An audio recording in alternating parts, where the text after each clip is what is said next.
The brothers decided that Yosef was suspect. They sat as a tribunal and decided, in fact, that it was true. Yosef looked like he was trying to have them all killed, that he alone was to be the future of the Jewish nation.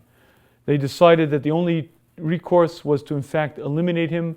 First, they decided to kill him. In the end, they decided to sell him as a slave, get him out of the picture. When he's sold as a slave, the pasuk is very clear when it says that a caravan of Yishmaelim came and it was carrying sweet-smelling spices. Rashi comments that this was unusual. Normally, the Yishmaelim, the Arabs who come down, carry noxious-smelling things, petroleum products. This caravan was unique. It was carrying sweet-smelling balsam and spices. Rashi says, from here we see the great reward for the tzaddikim.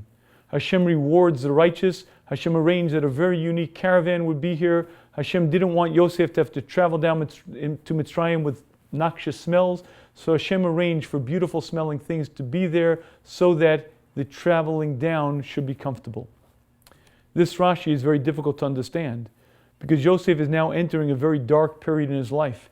He is to be sold as a slave. He'll spend 1 year as a slave, then be sold, sent into a prison, spend 12 years there. He's entering into deep, dark times. If Hashem wanted to pay back the righteous, wouldn't you imagine Hashem would just protect him, have the events not unfold as they were to unfold, let the brothers not sell him as a slave? This would be akin to the following. Imagine a man gets into a car accident and his friend rides with him in the ambulance. Every bone in this man's body is broken, and his friend says to him, look at the great love Hashem has for you. Hashem arranged that you should have a comfortable pillow in the ambulance on the way to the hospital. If I were the man, I would say, if Hashem loved me, let Hashem arrange for the drunk driver to crash into a pole and not into my car. Don't give me a comfortable pillow for my head. Make sure that my neck doesn't get broken. This Rashi is difficult to understand.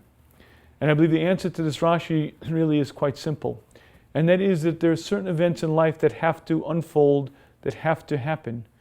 In this case, for the good of the Jewish nation, Yosef had to go to Egypt because that was the beginning of the enslavement. That was the beginning of the formation of the Jewish people. It had to happen this way, but not everything had to happen in a bad way. Hashem was concerned for Yosef, and Hashem arranged that his travel down should be pleasant. Why should he suffer any more than he has to? To go there, that he has to do, but he doesn't have to suffer anymore. And Hashem arranged for a very specific caravan so that Yosef shouldn't suffer any more than he need to. And I believe the concept we see from here is that oftentimes in life we will go through things. There will be times, there will be trials, there will be tribulations, and not everything in life will be pleasant. Life is not a walk in the park. But when we see the tremendous love that Hashem shows us even in dark times, when we see the comfortable pillow in the ambulance, we can then understand the bigger perspective that everything that Hashem does is for the best. We may not see it now. Yosef probably didn't understand it then, but when he became viceroy, when he brought down his father and the rest of the brothers, when he began the Jewish nation's formation as a people then, he probably then did understand it.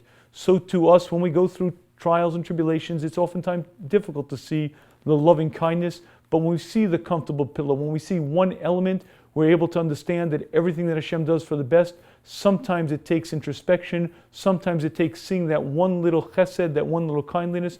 Then we can learn to understand that everything that Hashem does is for the best, the whole picture as well as the small parts.